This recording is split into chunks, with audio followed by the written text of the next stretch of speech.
দেখা যাক গাইস, আজকের লাঞ্চ বক্সে মা কি কি দিল।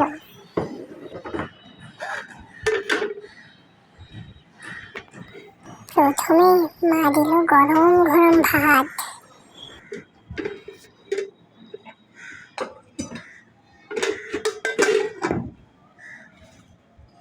তারপর দিল দুটো লেবু, সাথে দুটো কাঁচা মরিচ। এগুলো ছাড়া আমার ভাত খেয়েছে মতো লাগেই না।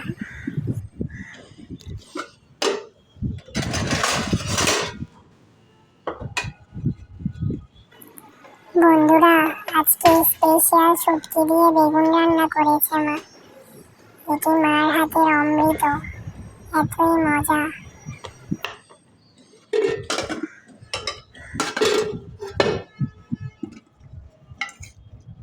তারপর মা কি দিল দেখো, মুরগির মাংস ভুনা। এই মুরগির মাংসের মরিচ দিয়ে নিঃসন্দেহে ভাত খেতে এতই মজা। আর এই ছিল আজকে মার হাতের ভালোবাসার লাঞ্চ বক্স। ভিডিওটি ভালো লাগলে সাবস্ক্রাইব করে দিবেন।